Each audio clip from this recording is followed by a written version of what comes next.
Hello and welcome to the Death and Decomp podcast. This is episode 9. My name is Dr. Amanda Rowe. And this is Dr. Leon Higley. I'm glad to have you with us. My beverage of choice is water, and I don't even know, do you get a beverage, Amanda? I have tea. Amanda's broadcasting from, recording, I guess I should say, maybe broadcasting, from her laboratory again as she completes some experiments with ticks. Live and local. The rabbit is smelly today, too. We're at 144 hours. It is nice and bloated for those of you who... Oh my God, it's very bloated. Yeah. For those of you who tuned into, what was that, episode 2 or 3, I think, where we talked about decomp stages. So, yeah, nice and bloated, very smelly. But otherwise, everything's going. We are going to try to do a vertical live tube setup. So, oh, that looks great. This was me like experimenting with it. There was, while I was looking for glass Y tubes, which I think I mentioned in our last week's podcast, are really hard to find. I came across a couple of papers where they were using, I think they were looking at moths that also exhibit negative geotaxis, where they like to go up, not down. And so they had set up a vertical Y tube like this. And my student thought that it sounded like something we should try. So this is just a cord, like a cell phone cord holder, but it allows us to take out that Y tube really easily when those ticks are crawling in. And then we can just slide it back in. We have a new introductory system because the one we had is not working super great. And then this is where the tubes will come down, one with odor, one without. So I think we're gonna try that next. And then once we settle on a final design, because right now we're doing horizontal Y tubes. Once we settle on a final design, then we'll basically start over and do it all again with the same setup. That sounds great, actually. Yeah. I'll have to order more ticks, and maybe a couple more rabbits, but it's okay. Excellent. Yeah, we'll get some data. We also talked about putting screened cones on the top of the other. So the last time I was in the lab, if you guys watched that episode with the big glass dome on it, we talked about putting some screened cones over those openings so that the tick could go up as well. And we might still try it. We might experiment with some CO2 and just see, because we know ticks will come to that. So we might just try out different ones and see where we get the best response rate, and then that's the one we'll use. So that's where we're at. That's great. Tick update 1000, I feel like. And those Y tubes didn't cost you $6,000. No, they didn't. And I actually got some so they came in pairs. So we got like cute little baby ones, and then the larger ones that we're using. These ones are a little bit too small for ticks to go through, but I'm sure we could find a use for them. So excellent. Yeah. So that's where we're at. Well, that's very good. You should be pleased to know that I was on a tear yesterday. I got so much work done, and all I think I need to do is maybe write a concluding section, and well, maybe it's the same thing. I need to write an abstract, and I have the paper on stage transitions in draft. I just need to format it for the journal. Okay, sweet. So I'll send you that later today. Okay. Yeah, with a goal of getting it submitted, well, formatted tomorrow, and okay. Then maybe I can get it submitted. Before we get to our topic of the week, we have 2 things we need to do. One, we need to look at potential morgue buildings. Oh yeah, that's very important. And two, I need to give a shout out. I found out that my mom started listening to our podcast. Oh, wow. I'm going to give a shout out to my mom, Sandra. And I also need to give a shout out to her wonderful friend, Chris, who sent me these beautiful hand-blown insect ornaments for Christmas. Whoa. Yeah, so there's that one. They're all beetles, but they're all slightly different kinds. And then there's a sweet little tiny, like, ladybird beetle. So I brought them into the lab with me because I felt like they were too pretty to only be seen at holiday time. So I just want to give a shout out to Chris and tell her thank you. Well, I bought myself a present today, I brought myself a present a couple days ago. It arrived today, and that's this Army Ants book. Army Ants. And the photography in it is just tremendous. As soon as I'm done with this podcast, if I don't get right back to work on that paper, I'm going to be sitting reading this. Do it. It looks super, super good. I can't wait. You know, I was talking to my husband about this yesterday. As a matter of fact, I was talking about a conference that I want to go to in July.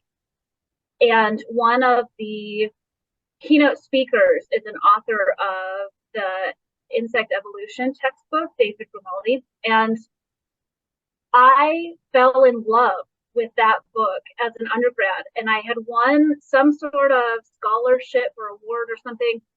And it came with like a $300 monetary prize that you could use to buy any book that you wanted. And that was the book I bought for the very reason that the pictures in that book changed my life. I had never come across a textbook that had such beautiful photographs. And it's a huge book. Actually, let's go see if we can find it, shall we? Because I have it. And so that book to me is like that ant book to you, where like the photographs are just so beautiful that you can't help but love it. Oh, there it is. Evolution of the Insects. So here we go. See it? Yeah, Right that's an amazing book. Amazingly good. Yes. Amazing book, beautiful photographs, and I fell in love with it as an undergrad. And so the chance to see him give some keynote addresses is worth going to a conference. So if I give you my copy, will you get it signed for me? Sure. Can I, is that too much to ask? This is that DIPTRA conference, right? Yeah. International Congress of DIPTRA. It's not in the United States all the time. So where is it this year? Reno in July. What time in July? 16th to the 21st. The rooms are affordable, like $80 a night. And I feel like flights to Reno are probably like flights to Vegas. I mean, I haven't looked yet, but I'm guessing, you know, they're probably not too expensive. Especially in July. Who wants to go to the desert in the middle of summer? Well, I want to go to Yellowstone, but I'm wondering if I could go after that conference. Yeah. I think it's going to be a really good conference. Erica McAllister's coming from the London Natural History Museum. Sure. And David Grimaldi's doing a keynote address. And there's a couple other people. They don't have their full program out yet, so. But I've been sort of like hemming and hawing about it, but I think I might go. Well, seems like a flight to Reno is something I could afford versus some of these other flights. We bought our tickets to go to Maine to visit the annual trip with Phyllis's family, and they were end of May to mid-June, and those tickets were $700 and, well, let's say almost $800 each. And You know, I once flew to Brazil for that much money. I'm flying to Denver this weekend for $75 round trip. Holy cow. That's cheaper than a bus ticket. I know. Actually, I think my flights to Iceland were only like what, $100 more than you going to Maine. Same Yeah. time. And I searched, that was the cheapest I could find. I even tried switching dates and it only made it worse. So, Oh man. Well, okay. Let's go to a conference. all right, I'm going to strongly think about that. You're going to show me the potential. Oh yeah. Okay. Let me, Can I share my screen? yeah, there you go. You should be able to share your screen. All right. Give me just a second to pull them up. All right, so I'm going to give a shout out to Doll's House Direct. This is the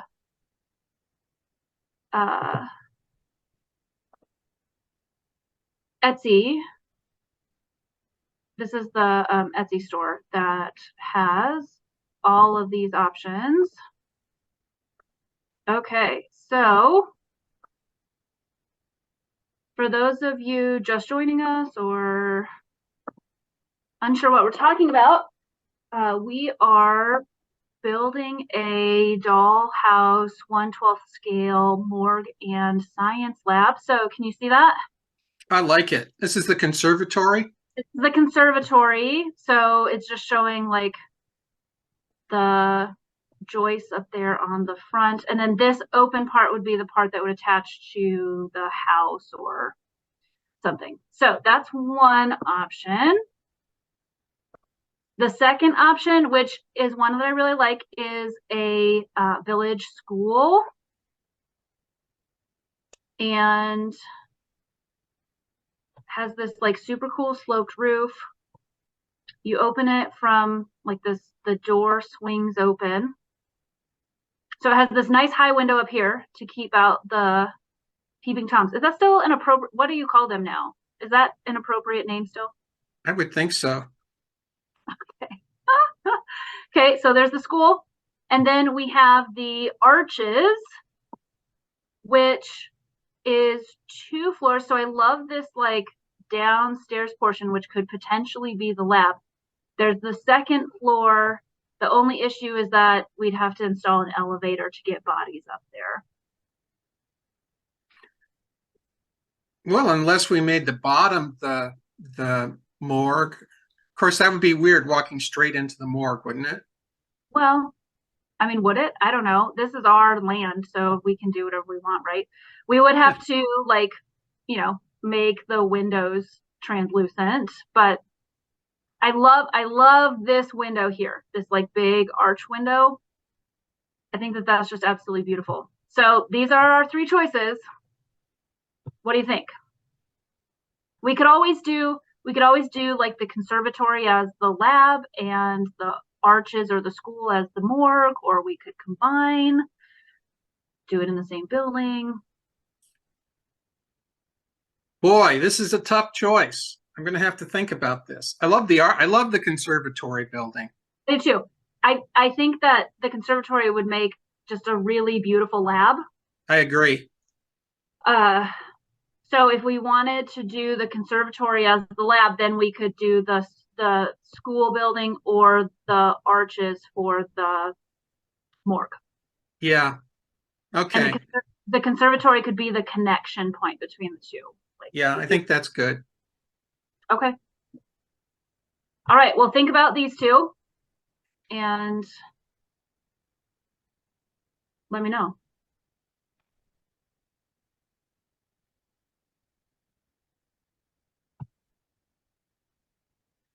Okay.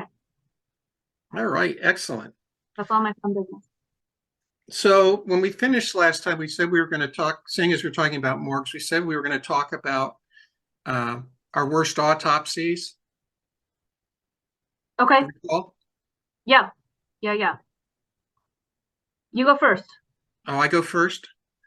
So I had been called. They found a body at one of the local reservoirs, and I was called out because there were insects on the body. They turned out to be midge larvae, and I did a terrible analysis of it. We surveyed the lake to see where the largest quantity of midges were, and so we found that. But when the police actually got information about where the body was so we concluded that the body had been dumped someplace else and floated over. That was wrong. It was pretty much dumped where it was found. So that says something about, even though we couldn't sample any midge larvae at the site, they found it and we're using it as a substrate. So go figure. Yeah.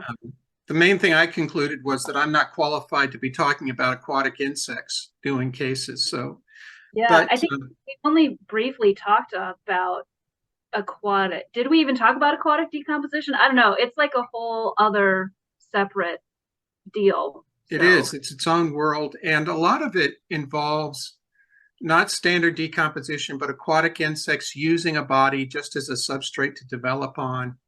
And plus there's other things. And if you include marine settings, of course, you've got crabs and a whole array of things that can get on bodies.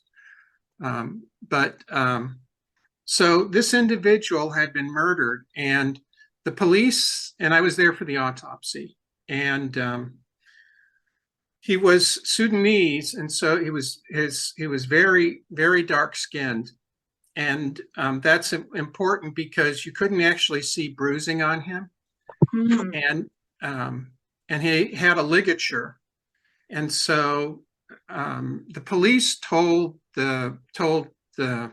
it speculated that he had been killed by a gunshot wound to the head, but actually it was a blow to the head and there was a subdural hematoma, but that was not the immediate cause of death.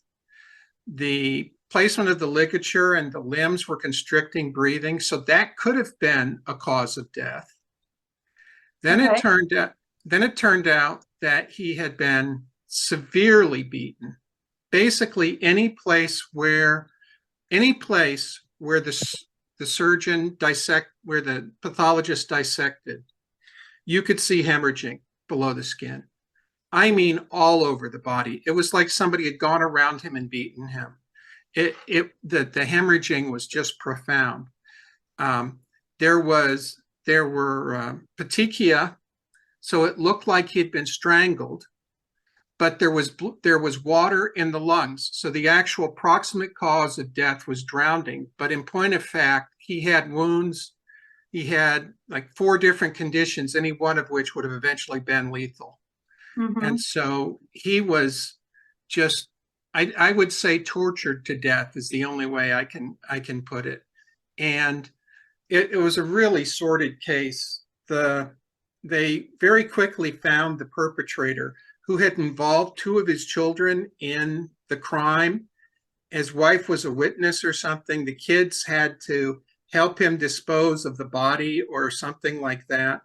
And the motive for the crime was that the victim had given the man money to get him a prostitute, and the guy didn't produce the prostitute, so the victim said that he had to provide his daughter to you as the prostitute, and that so enraged the murderer that he promptly went ahead and beat the guy to death or whatever.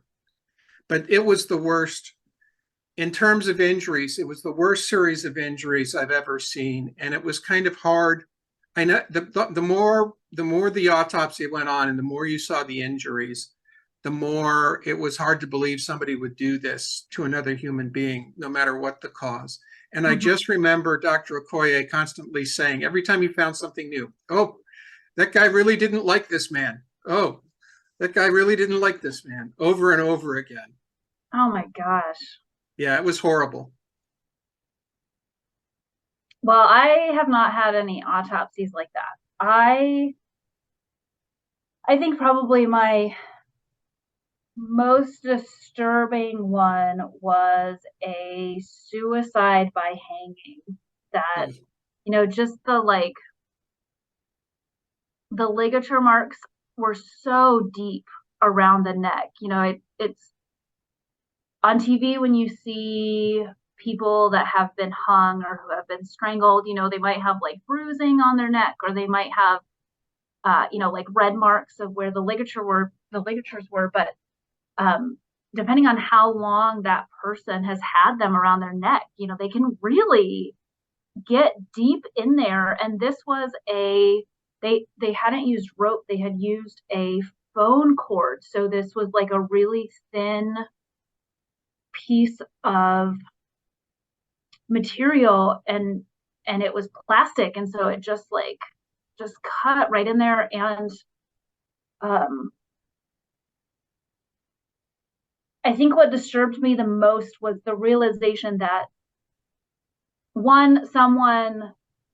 this was a younger person, so I think they were younger than 25. Like someone who was that young had decided that life was not worth living, which is hard. But also the realization that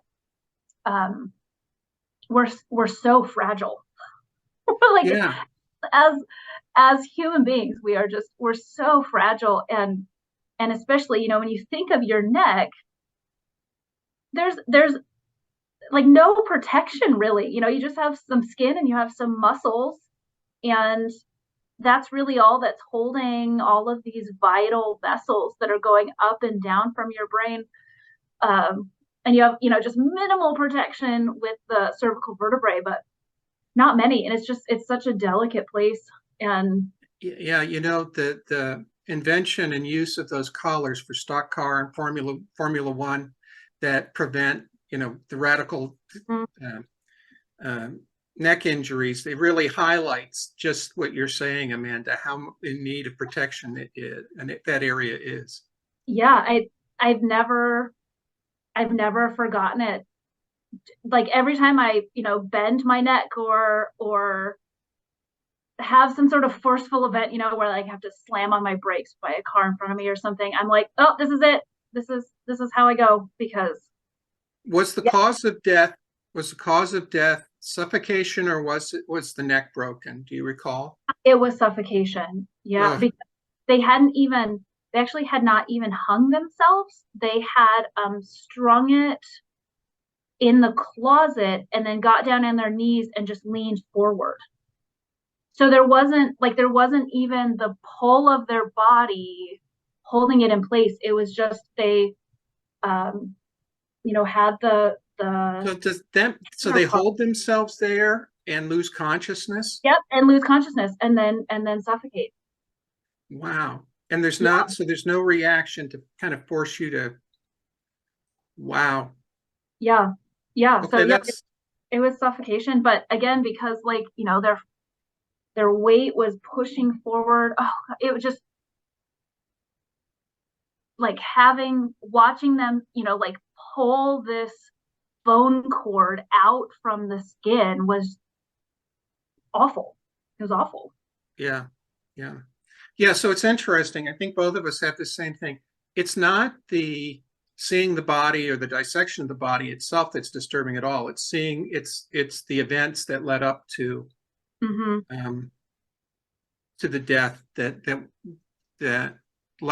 linger with you. Yeah, that's what I tell my students. I think I mentioned this on the last episode. Just I love working cases from a scientific standpoint. I love looking at maggots and I love collecting data. I love identification, but I hate seeing the horrible things that human beings do to each other. And it's always over for the dumbest reasons, right? I mean, it's always dumb reasons. I mean, I'm sure it's not to the people at the time, but right. In the bigger picture, it always seems absurd. Yeah.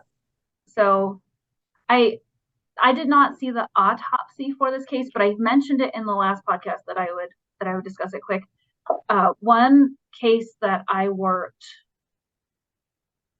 I don't know, last couple of years, I think, well, right before the pandemic, and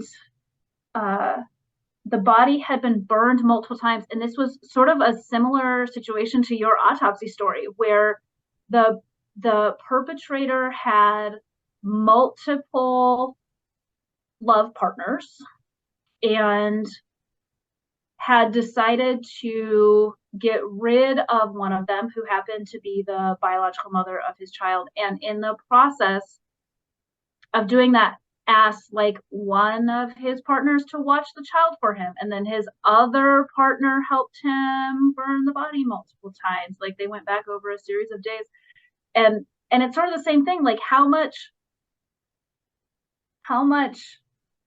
anger or hate do you have towards a person to just like, one, involve so many people, two, think that those people are going to stay with you through the whole thing, and then also just like sort of have your child or children on the periphery, and like having some idea of what's happening. Yeah, I don't know. Burned bodies are like my least favorite, I think. Well, I would go with I think yours are right. bodies in water for a long period of time, but Yeah. but I can agree that it's not a good competition to have because they're both pretty horrible. Yeah, it is. And there has been some research that, so the first research I saw came out of Italy, and I'm sure there's other research out there, but burned bodies are actually more attractive to blowflies after they have been burned. And that's because the skin cracks and there's more ovipositional sites. Is that the explanation? That's the hypothesis, yeah. Yeah. I'm sure there's also some unique organic compounds coming off of. Oh, is that right? Charred flesh. I would assume. You're speculating. Could be. The other thing we were going to talk about was some of our court experience. Okay. Right?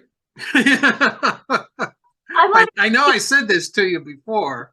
I'm letting you lead this one because I'm still like half lab brain. So when you did your testimony in court, were you deposed for that, or was it just the testimony?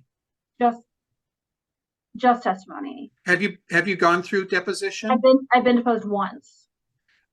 And what was that like for you? Weird. I mean, it's a really intimate thing. If you're doing it in person, mine was in person, so I've never like done it over the phone or Zoom. I guess they probably do now, but you're just sitting across the table from lawyer, singular or plural, and they're just asking you a bunch of questions, like rapid fire questions. Yeah, I think in many ways it's worse than court. At least that was my experience with the depositions I've done. And because it's so intimate, right? I mean, you're like sitting so close to them, and oftentimes they're purposefully not giving you enough time to explain, because science it's nuanced. It's hard to like soundbite things when you're trying to provide a comprehensive explanation, and then they're just staring at you. It's unnerving. It is unnerving, and you've got the reporter there logging everything, same as in court. And you know that if you make a mistake, it's going to come back in court to haunt you. And I think I've told you this story, but it might have been the first or second deposition I was involved in. One of the conclusions that I had is that the insects had the body had been out, and the insects had occurred in late spring. And the opposing counsel wanted me to define late spring, and I said, well, and end of May, early June. Well, how early? How much variation is there in that? And I said, well, a matter of a week or two, depending on the weather. If the weather had been unusually warm, it would have been earlier. The same as we define, late spring, early spring for growing vegetables or planting crops, whatever. Okay. Then, well, how confident are you? I was asked the question, how confident are you, for 15 minutes, Amanda? They asked that question every single way he could think of asking it. And I know what he wanted me to do. He wanted me to say 90%. And the instant, if I had said that, he would have said, well, why isn't it 91? I know exactly what he was doing, is trying to pin me down to a number so then he could work away at the number and question my credibility on it. And thankfully, I never went for the bait, but that was horrible. Yeah. This was not during a deposition. This was actually during testimony on the stand. I had a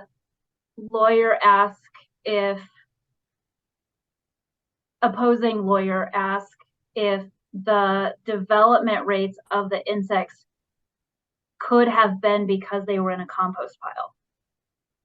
And the question caught me so off guard that I think I just like stared at them for what felt like forever. And I had them repeat the question just to make sure that they were asking me about a compost pile and not, I don't know, something else.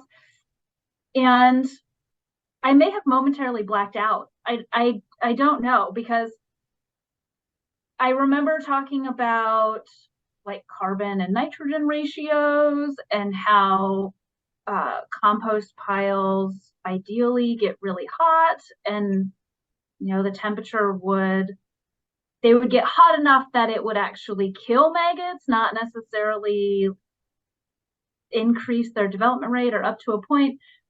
And I got done and I was just like, what just happened? It was like such a non sequitur question that I couldn't, my brain just like shattered. So I've never, I had one really bad session in court, and that was over a myiasis case. And I made the mistake of saying something about human temperature that I shouldn't have said. I said something to the effect that, knowing what the internal temperature of an ear in the ear is not really well understood. You would think it's understood, but it isn't well documented, and it can vary among. Which is a fact. That is a fact. But boy, they wanted a justification for that, and I didn't have it. So, to this day, I'm haunted by that. But ironically, in the homicide trials I've done, as scary as it is up there testifying, I felt pretty good because I had, I'd review my case notes, and I would keep telling myself to shut up, say as little as I could, just answer the question. And 101. Yeah, and for the most part, they asked me questions that were neutral. I've not been in a situation the way like Neil Haskell's been, where Neil's been challenged and challenged. My case it's been more, I was giving the explanation, but I hadn't really been in a situation where I had to rebut somebody else's analysis. Same. Yeah, mine's been much more informational for the jury, just explaining what we do and how we do it and how it applied to that case. There was very little hot questioning, I guess, to put it that way. Yeah. So the only one I've had was this case. I testified on Neil's behalf. Neil couldn't testify, so I reviewed the case and I did the testimony. And the body had been, the female victim had, this body had been found a year and a half after her disappearance under some bushes. And I made the statement during my testimony about she disappeared in the fall, and I said the insects that were found were consistent with the body being there in the fall in that year. And he asked me, the opposing counsel asked me, well, you say in a year, but it could have been any time. There's no reason. You said she could have been there, deposited there right after she disappeared, but you don't know that. You don't have any way to know that she wasn't alive the whole time, was there. And I said, You don't need me to answer that question. The jury could answer. It's just common sense. If nobody sees somebody for a year and the Yeah. insects are consistent with their being there, why would I think? So basically, I used Occam's razor. And the jury members smiled at me. The prosecutor just beamed at me. And I got off, and they stopped asking me questions very shortly after that. Yeah. But that was their defense. Their defense was that she was alive, and so all this stuff linking the murderer, and he was the murderer, to the victim. I think they had one pseudo witness who claimed to have seen her, and it was a very sketchy witness. And yeah, gone for a year and a half, and somebody driving by in a car claims they saw her. Yeah, that not exactly credible. Eyewitness testimony is sketchy in the best of times. So. Yeah, well, that was something else. But like I say, I've wondered how I would do if I were in one of those situations where I really was challenged and had the rebuttal. And I also, when I talked to Neil, and Neil's been on the stand a whole day in some cases, I just don't know how you can stand that. Yeah, I've never. I think the longest I was on the stand was like an hour and a half. And sometimes it's all day, multiple days. You're like, you have multiple days of testimony, and that would be exhausting. An hour and a half is long enough for me. The other thing that I noticed that I have not experienced, nobody challenged my credentials or challenged my expertise. So I always thought that it gave me an advantage being in court that maybe I didn't deserve, but that, I was supposed to provide this scientific information, which is what I do. Yeah. But I know that in lots of cases, they don't sort of afford the expert witness that sort of respect or what have you. You know what I mean by that, Amanda? Yeah, I did. I had the same experience. There was no questioning of my background or my knowledge base or anything. So I didn't have to defend who I was. And it was just very matter of fact. The interesting thing to me is that I very explicitly have stated that I do more than just the insects. I talk about taphonomy and the state of the decomposition process, and I kept waiting to get challenged by that, but I haven't. And so, at least for a couple states, I can say that, well, they accepted my testimony in taphonomy, so I'm certified, or whatever you want to call it, by those states as being qualified to testify.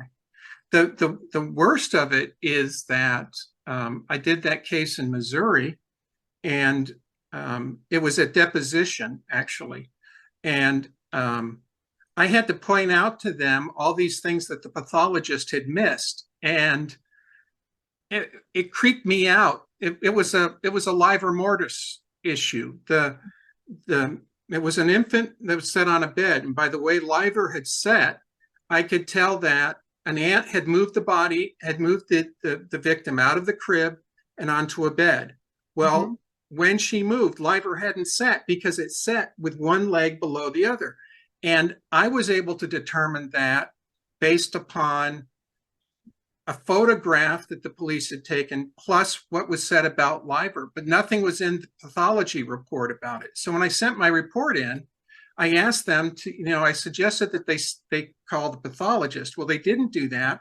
So I decided that I better testify about the livor pattern, which I did.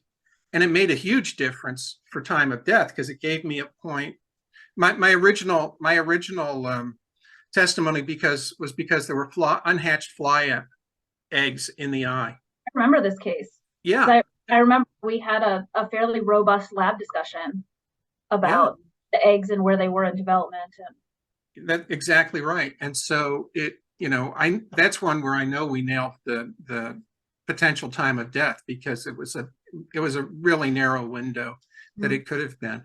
But it surprised me that, at least at deposition, that I was the one talking about a livor pattern and not a pathologist. And they didn't challenge me on it.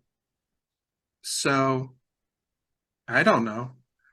I mean, I feel qualified to say it, but I would have felt better if it had been a pathologist talking about that. Yeah. Did we explain that? Livor mortis is the pattern of blood settling in the tissues. Yeah, we did. We talked about rigor and algar livor mortis. That was like how it might have been the decomposition podcast or the decomposition episode. So my favorite cases are the ones where I don't have to testify. You don't make very much money if money's your goal, but you definitely do not get more wrinkles and have the stress of testifying, which is just horrible. Also, you generally have to travel, so you're you're in an unfamiliar place.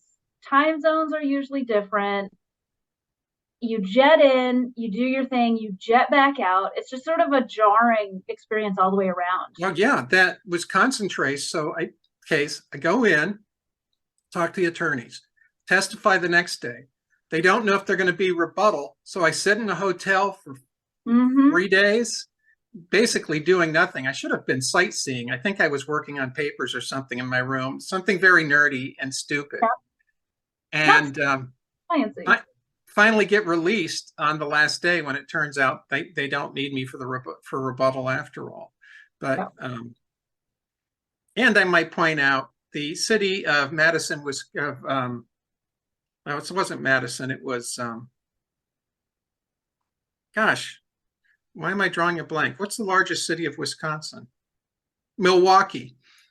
Milwaukee would not pay the full freight on my travel expenses, so I had to eat part of my travel expenses, which apparently still annoys me to this day that they wouldn't pay my actual expenses. They gave me some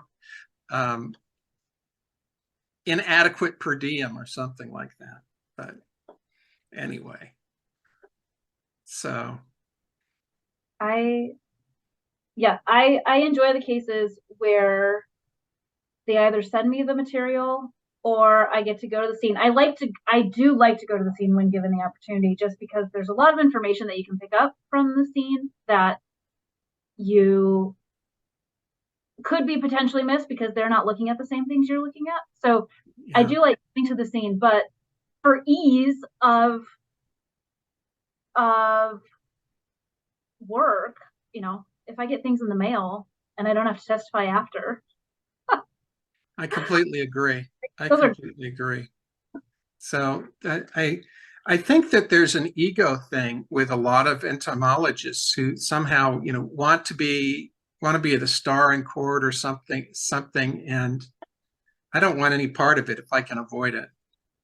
And it's, it's if our stuff is straightforward and it's not challenged, I don't know that we need to testify most of the time.